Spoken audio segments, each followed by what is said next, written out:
Welcome back to the show VOP this morning. Moving into the conversation proper, the Bola Tinubu administration has charged 10 #EndBad Governance protesters with treason, a capital offense punishable by death. This accusation is detailed in a court document, sparking significant controversy. Activist Omoyele Sowore condemned the charges in a tweet, labeling the Tinubu administration as a fascist regime and calling for intensified protests in October. He criticized the government for targeting protesters while allegedly showing leniency towards Boko Haram terrorist members. Also recall that this will be the 7th time a batch of repentant Boko Haram terrorist members will be reintegrated into the society in Borno State. Who continued, as a matter of fact, the Boko Haram people have continued to operate freely and even flaunt their ransom money on social media. In Nigeria, we have also Sheikh Gumi, who happens to be also an intermediary between the federal government and the terrorist group. He also said that criminalizing Boko Haram terrorist group also intensified their activities in Nigeria. But meanwhile, Amnesty International Nigeria's director, Issa Sanusi, expressed deep concern over the government's action, warning that these protesters face yet another round of persecution.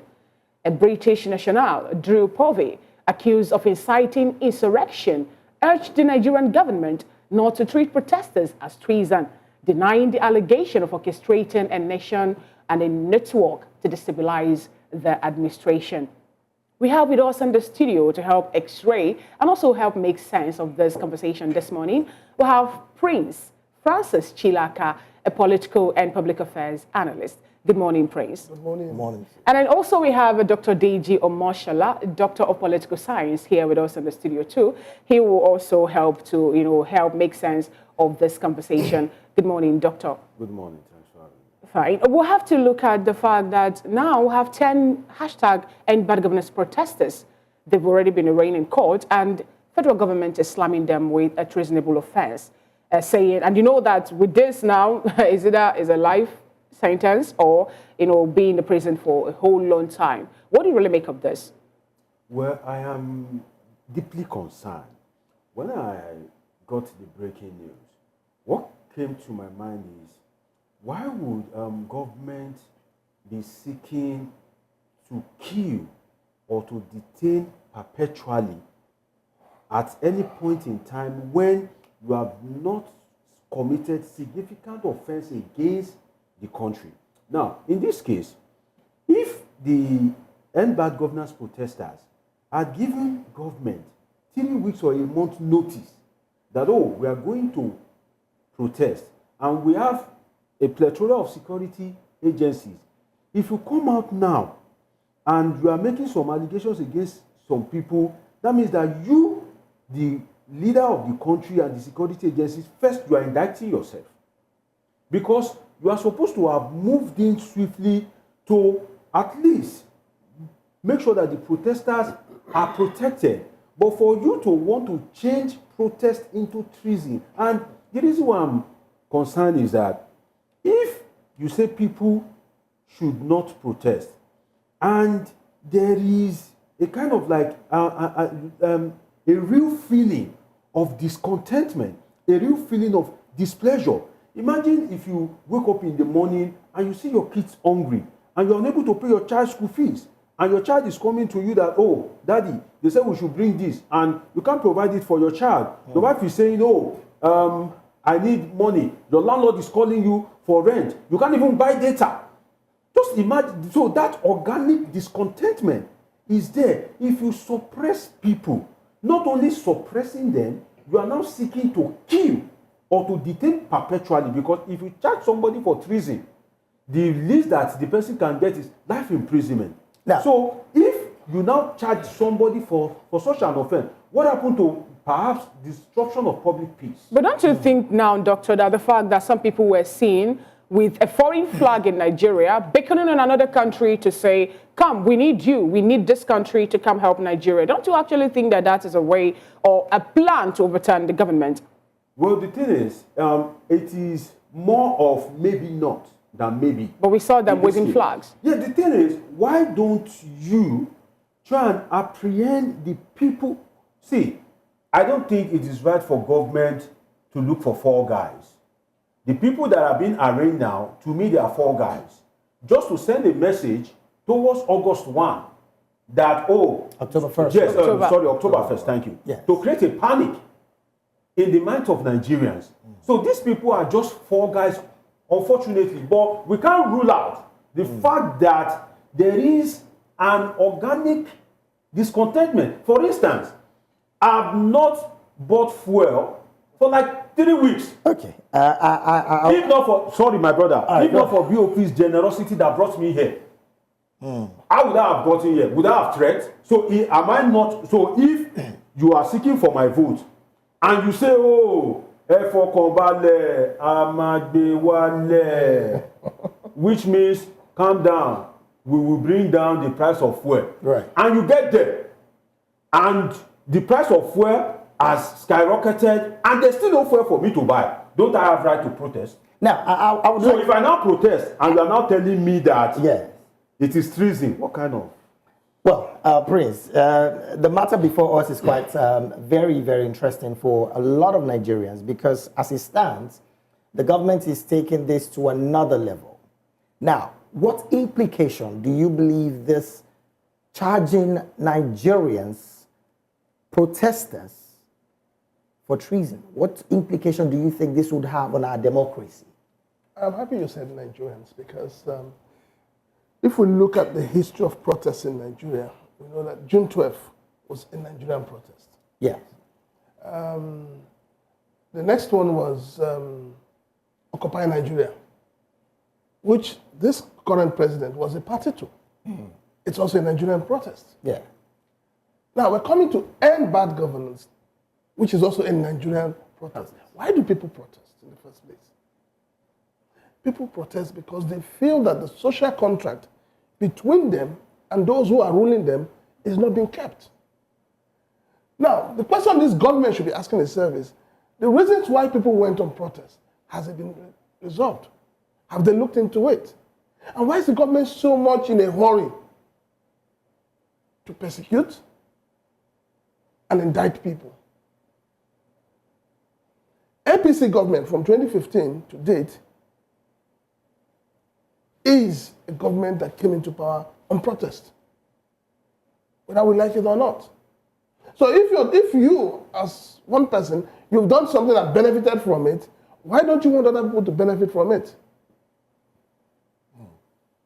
So for me, the implication is that, the government may think that they have stronghold on the Nigerian people, but I can assure you that they don't. When you push the people too far and they decide to turn back, it will be disastrous. Okay.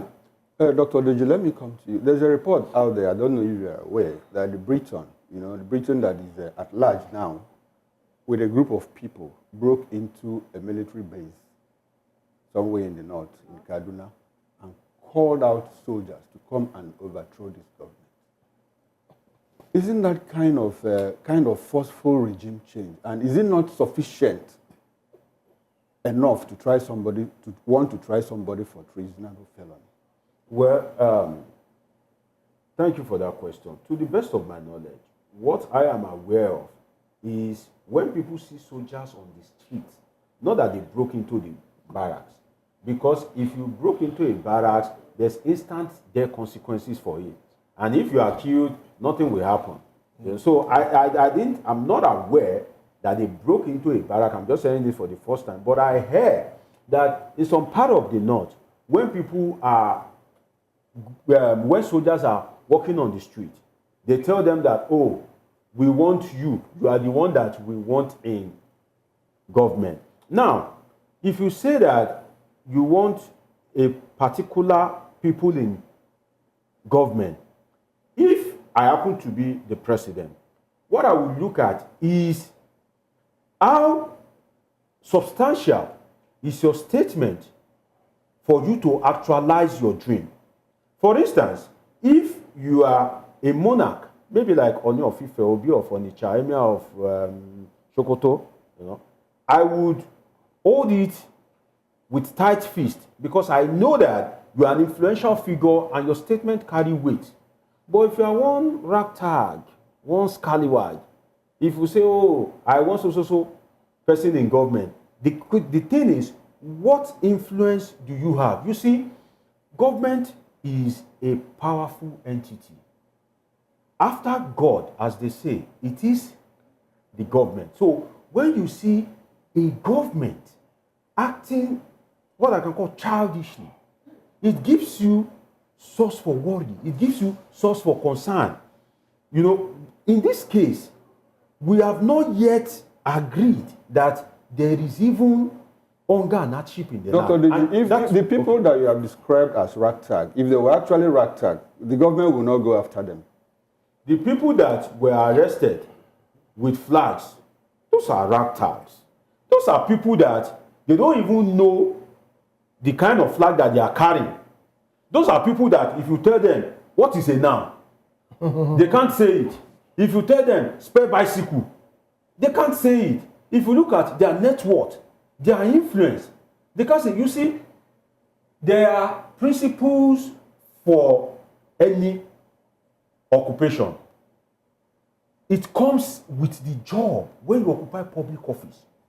You don't expect that everybody will like you, that everybody will go your way. No, even when you have won the election, there are people that will still be clamoring in court.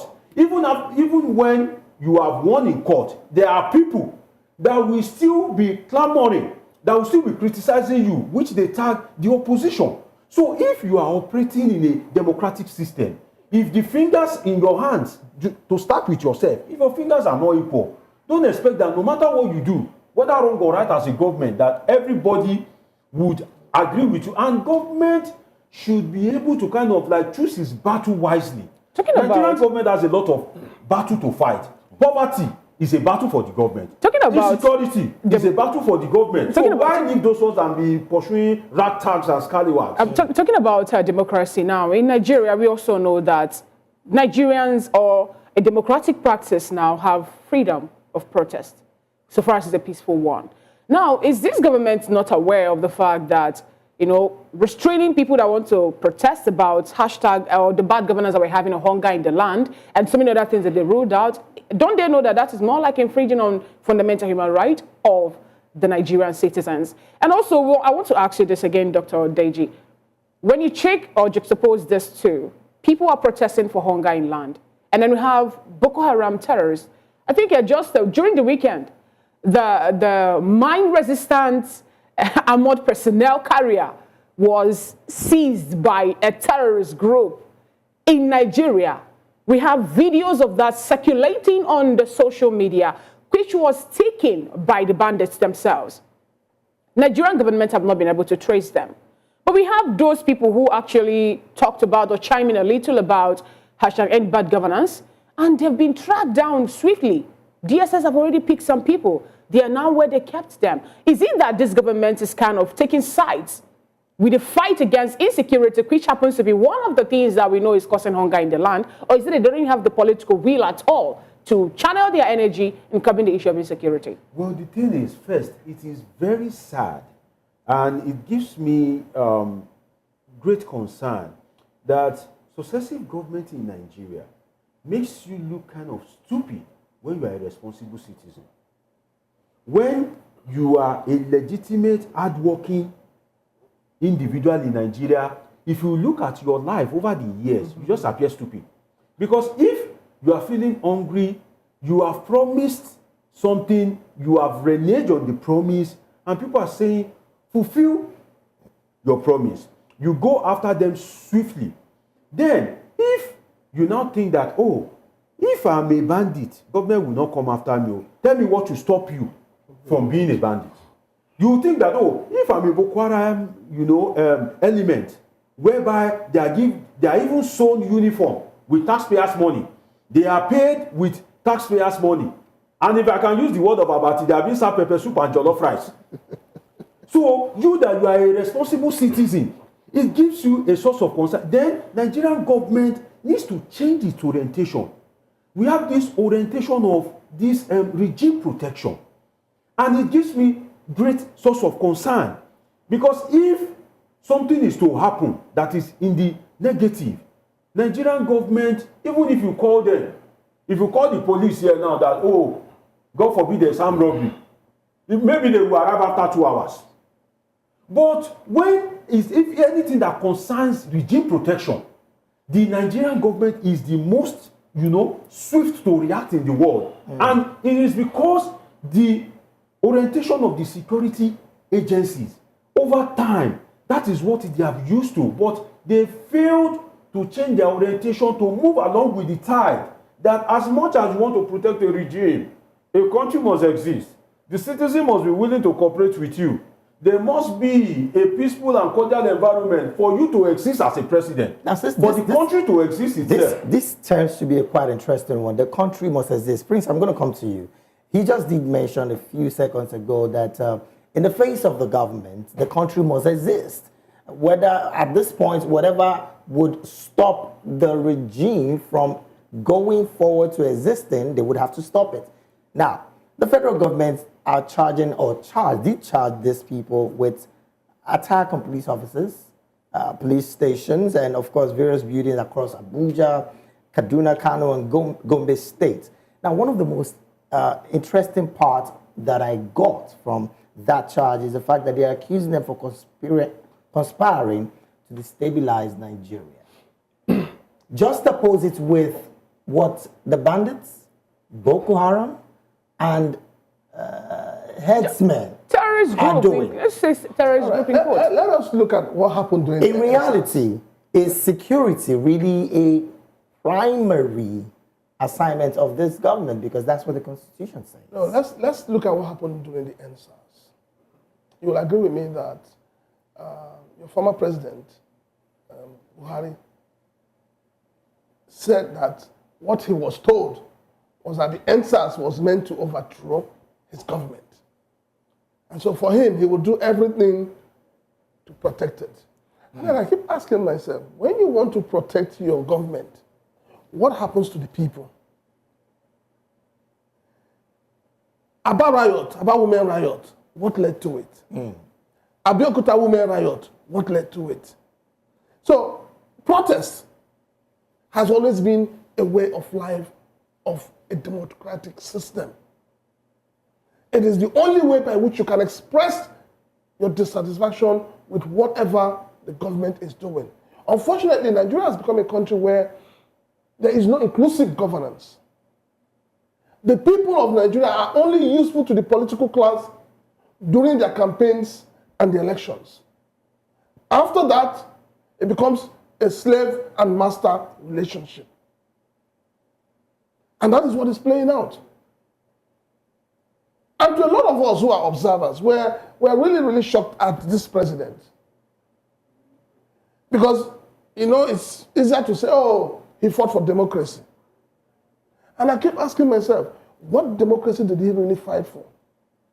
Is it the democracy that takes away the rights of the people?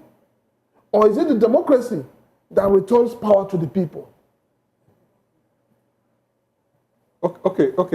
Sorry, Prince. In the light of all that is happening now, do you see this treason trial as an attempt to forestall the October 1st protest? Because it looks like the organizers of the End Bad Governance, they are regrouping and they've put out a date, 1st October.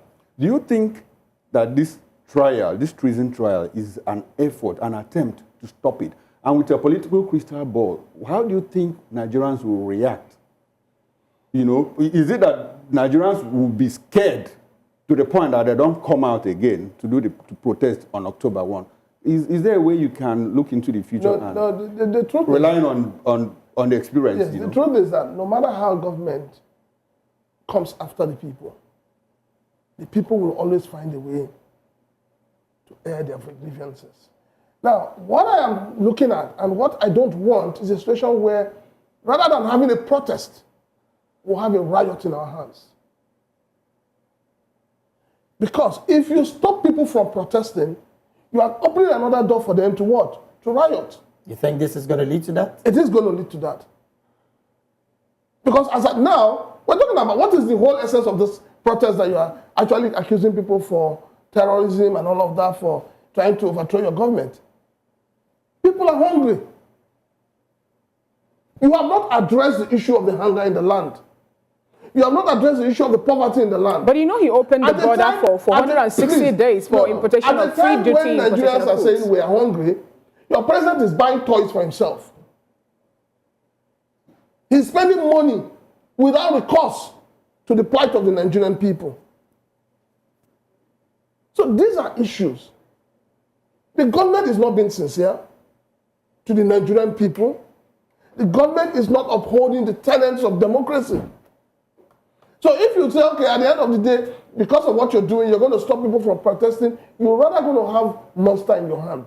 Because then you will create a situation where people will prefer to riot. All right, now let's look at the part where the people have been complaining about a certain issue, which is hunger.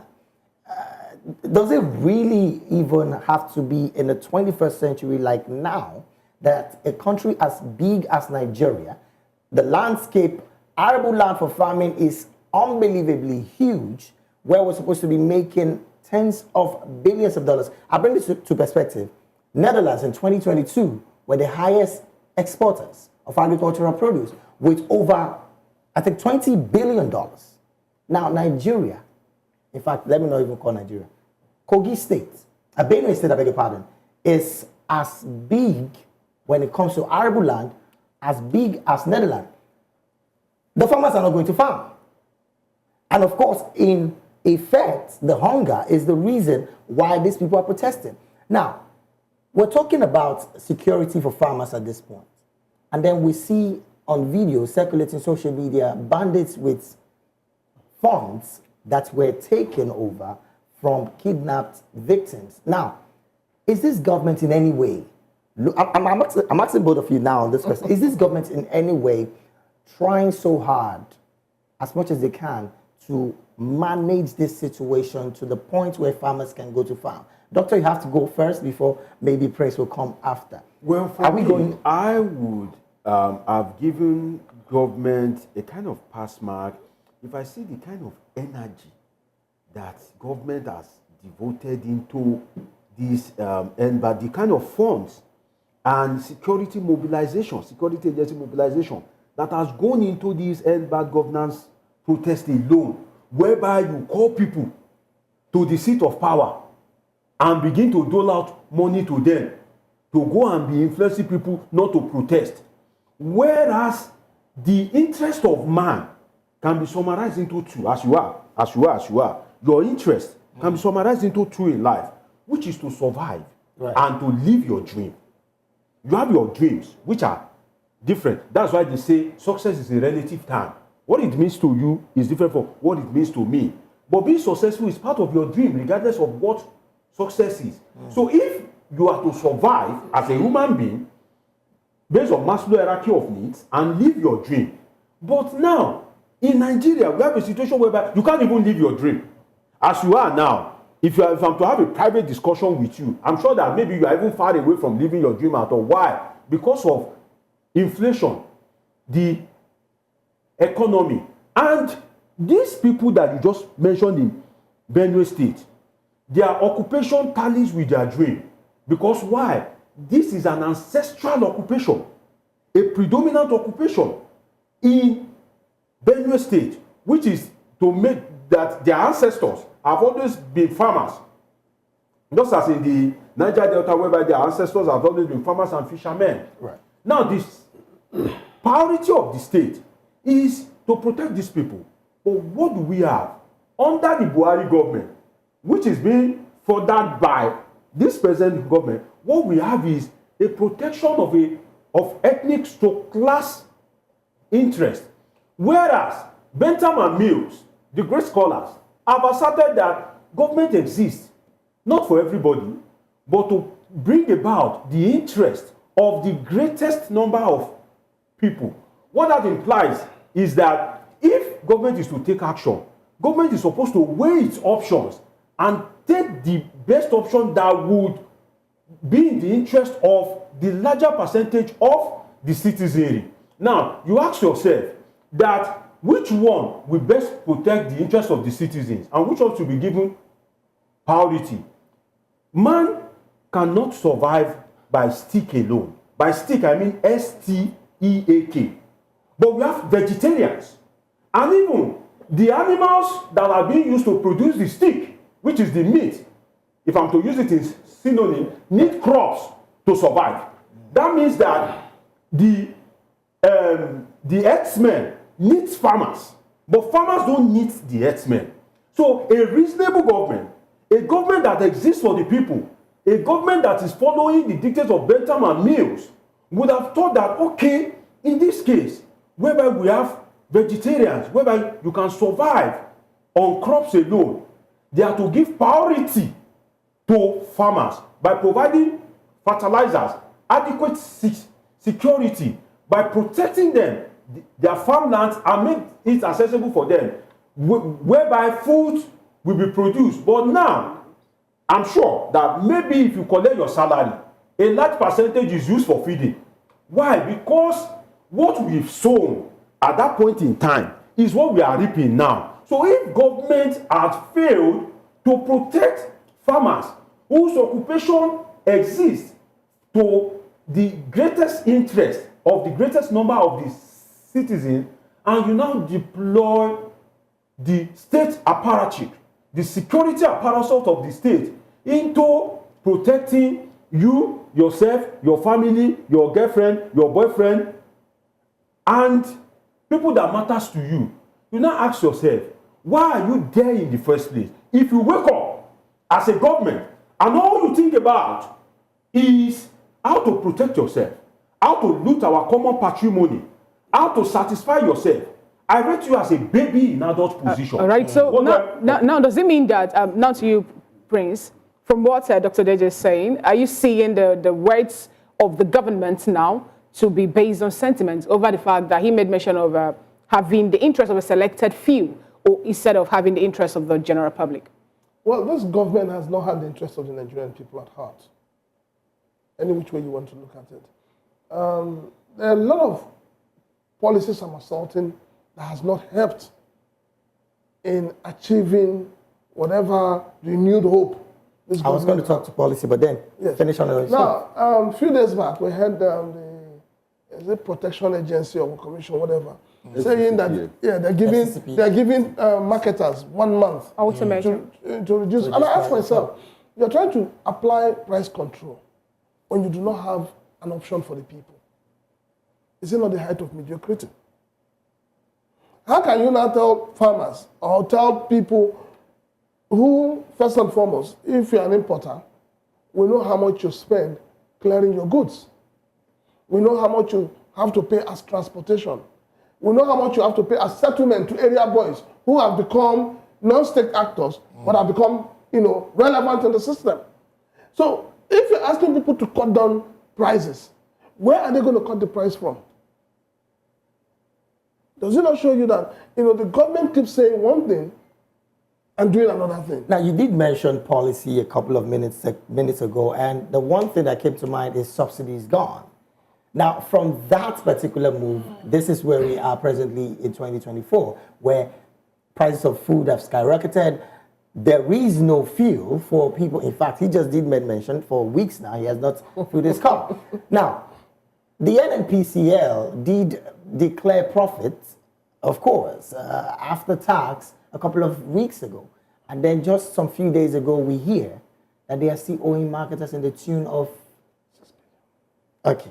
I think we don't need to get to that point, because that's actually a major topic of discussion. Yes, but I just dived into it because I wanted him to address the fact that, do you think that this government, by policy, is in any way trying to help the Nigerian situation, which they have agreed? Because the vice president did say that they met a terrible economy, which they've agreed. Is there any... The vice president should go and sit down somewhere. When you don't bring political talk into reality. But we've heard that there are so many things that the past government did. What we have is a continuum of the same party, the same government. So why would they be saying that kind of rubbish? This is the same president that told you that he was prepared, that he knows how enormous the responsibility on his shoulder would be. Maybe the thing that we as the people, we keep forgetting like they do, we don't. We don't forget so easily.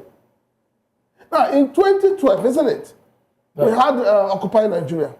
Why did we occupy Nigeria? Why did President Bola Tinubu, as at that time, join with the likes of Adegboye and Wole Soyinka to occupy Nigeria? Why is it that these same people who vehemently came out against Jonathan government because of the increase or the removal of fuel subsidies at that time, why is it that they are all keeping quiet? Why is it that they are all pretending that everything is good in this country? Interesting times. Very interesting, very interesting. I like the fact that you have still come back to the issue of protest and the treason trial, which is the main issue of discussion here. I pose the question to you. I want to pose the same question to Dr. Deji. Dr. Deji, in the past 2 or 3 weeks, we have seen the government trying to clamp down on the civil society. A whistleblower was arrested. The police denied and later agreed that they arrested him. We have journalists on the run. The NLC president, the federal government is breathing down the neck of the NLC, all in efforts. Look at the treason trial and all of that. I am looking at some kind of, I want to look into the future and see what will happen in October 1. If you put out all these efforts, do you think that the government, one, has intention to clamp down on the people so that the October 1 protest will not happen? And going forward, do you think that this government will in any way backtrack, considering the fact that they too were beneficiaries of protests in the past? There's a confusion there because their actions and inactions create some kind of confusion. They do think one thing here and do another thing here. So can you look into the future? What do you think October 1 will be? Sowore has come out to say, look, October 1 is going to happen. You know, a couple of people are saying we are regrouping. Nigerians are angry. Look at the protests going on in Abuja about fuel scarcity and all of that. Can you, with a crystal ball, like I asked the prince, can you look into the future and see what will happen in October 1? Well, are Nigerians being cowed by the actions of this government? Well, to answer you straightforward, it's obvious Nigerians are being cowed. Now, to look into the future, you see, there's something hunger does to you. When I was a bit young, and if my mother wants to punish me a little bit, she would just delay my food. Then my mother will tell me that the dog that has eaten, the dog that hasn't eaten will not have the energy to go and play with the one that has eaten. And true to it, it's just because if I don't eat on time at that young age, I'll be unusually calm. But the thing is, that is for the young one. Because wise are the ones that said, an hungry man is an angry man. When hunger beats you, you know, hunger is a master stroke. When it flogs you, you won't know, even if you don't want to protest. You just find yourself on the street protesting. But doctor, this is not the first time that Nigerians are hungry. This is not the first time that Nigerians are hungry. But the thing is, if I call a medical doctor now to assess your intestine, the doctor will tell me that, this intestine, since the last 1 year, the kind of hunger that has beat this intestine is, you know, it's more than years before. And if we look at it, between August 1 and now, people protested for a better life. But the living conditions have grown from worst to worst. All within 1-2 months. The living condition, rather than for succumb to come to the people, there has been more hardship. As I was being brought here this morning, I see people queuing at filling station. Do you know what that means? They are using their productive hour in an economy whereby it is more like a pay-as-you-go economy. Before you earn your salary, there's either one debt or one obligation ready to swallow that salary. There are people that live on daily earnings. You see all of them right there on the street looking for fuel. Fuel has become a luxury for a country that has fuel in abundance.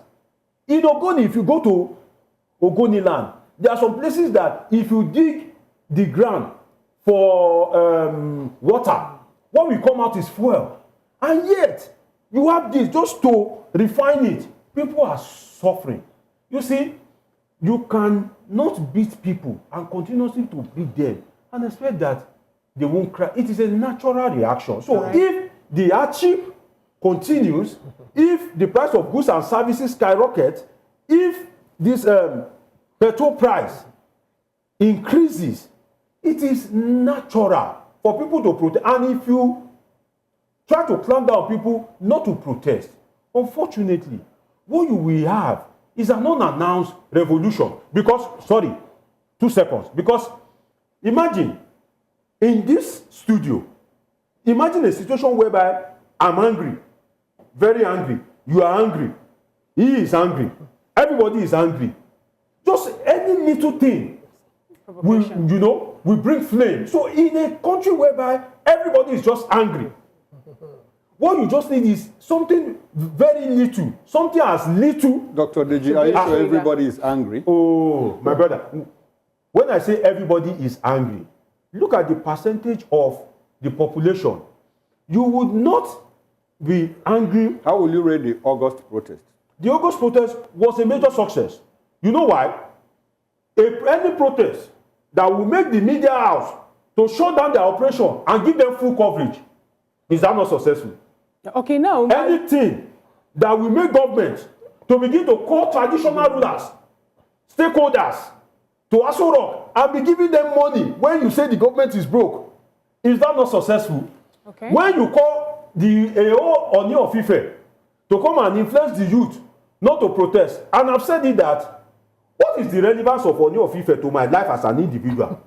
For you to call him to Aso Rock and tell him and influence him that I should not protest. Now as I am now, since I've been born, what is the relevance of Oni of Ife to my life? So you see misplacement of priority. It's a little bit difficult for me to reconcile the fact that in one breath you say that the protest was a success, and in another you also assent to the fact that between the 1st and 10th and 10th and 30th of August, this same government that Nigerians said changed and cut down on the cost of living have gone far, far worse than they were before the protest. So it's a bit difficult for me to reconcile that. Okay, let me reconcile. Did they learn any lessons, after let me the protest? reconcile it for you. For a man, I'm talking of the president now, with profound respect to him. For a man that sees himself as a superman, a man that believes he has the magic wand, a man that is apparently largely deceived that, oh, we are doing the right thing, people are loving you, you are the best that has ever happened to the country. To a president that is political hallelujah boys has been singing his praises, for him to come and say, please don't protest, I have listened to you, I have heard you, it shows that the protest has achieved something. If you are going from here to Ibadan, if you get to Mowe, you have made progress. You have not gotten to your destination, but you have made progress. So if the protest sent signal to the president now the honeymoon is over, that's one of the achievements of the protest. It tells the government that every government has its own honeymoon. When the president came into power and he said first subsidy gone, it's not that he's a superman, but people were giving him the benefit of the doubt. That benefit of the doubt period is the honeymoon period, that let us see what this government will bring. But now it has shown that this government is apparently not willing to do much for the people. He is willing to clamp down on journalists, is willing to clamp down on dissenting voices. So that protest is a fire for fire alarm. Okay. To the president, and those are the aim of affairs. If that protest has not achieved anything, what is a Nigerian government that choose the court order to obey, hurriedly rush to the court that please save me, save my government, save me from these protesters, and the court in its wisdom says, okay, restrict the protest to Ojota, restrict it to the stadium in Abuja. You see, the protest may not have brought the desired succor, because you are dealing with a stubborn government. It's interesting. You are dealing with a government whereby their own interest, their own vision, what they like runs in contrary with your own interest as a citizen. Okay. You have a government that wants to live large. You have people in government that wants to live the best of life. Now you just made mention of that also, okay. Dr. Deji, we're coasting home now because of time. And now, Prince, we also saw that 20 million naira bounty has also been declared on some people that the federal government said are planning to overturn the activities of this present administration. My question to you now is, with these whole happenings, people who protested peacefully are now, charged with treasonable offense. And then we also have the Boko Haram or the terrorist group flaunting the money that they've made from ransom payment. In fact, it was said that Nigerians have spent, 104 billion naira in just 1 year, as regards ransom payment. 1.4 billion naira just in 1 year is what bandits or terrorists have gained from Nigerians now. What picture does this whole activity is happening at this point in time paint in the international body for or against Nigeria? Well, what it simply shows is that this government does not have the political will to address insecurity in the land. In the sense that if a government wakes up from sleep. You think, sorry, Prince, you think they are not having the political will to address the security issues in the land? What then would you say to the Ministry of Livestock that was created? What happened in Yobe yesterday? Are you aware? Farmers were killed. Yes. How many? We are yet to know. We're losing count of the number of persons being killed daily, being kidnapped daily by bandits, by terrorists. Now, this government spends so much money, which Dr. Dejas talked about. They spent so much money. It took this government less than 24 hours to identify all those, in quotes, organizers of the End Bad Governance protest. It took them less than 24 hours to identify the account details.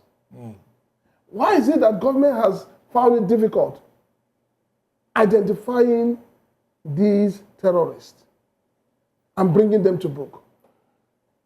Why is it that the government is finding it difficult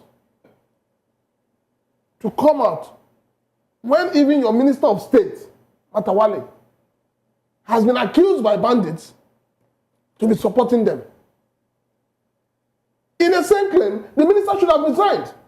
Okay, so now what picture does all these things paint in the international body now? It simply shows you that, that it's a mockery because everybody's laughing at the Nigerian government. Nigeria is 64 years old. Well, it doesn't matter how old you are. If you listen to the response of the Briton that is being declared wanted, he said that it's not a fugitive and that the government has not addressed the issues that led to the protests. So why is the government behaving the way they're behaving? Now, it's interesting you did mention that the government did not address the issues that are being asked by the protesters. The statement by Mr. President, I have heard you loud and clear. Isn't that Mr. President has always been hearing, but what action is he taking? Okay. He has been hearing. Every speech this presidency has made is about, I have heard you people. I understand your sufferings. I'm looking into it. Will you look into it when the whole Nigerians are dead? So should we take that to be a concluding thought, or you have something else you want to add? Well, my concluding thought is that this government needs to think as if there is no box. They need to understand. I keep saying it. Until they understand that sovereignty belongs to the people. Don't take advantage of a situation because you were once a beneficiary of it. We're moving forward. And I can assure you that if this government keeps hunting everybody, what they will have at the end of the day, they will not be able to survive it. All right, Dr. Deji, can we get your concluding thought in 1 minute? I'm concerned because the best part of the government, in the tenure of the government, across the world, is usually the first time. The first time. So what gives me concern is if the first time of this government can be like this in terms of fulfilling its responsibility for protecting life and property and providing succor to the people. If first time can be like this, that the bread of 500 naira is now sold for 16, the fuel of 165 or 180 is now going to 1,000 naira. And with the kind of institutions that we have, the kind of weak system that we have, what will now happen if this man is to spend 8 years? Right. So it gives me great worry. Thank God for your life.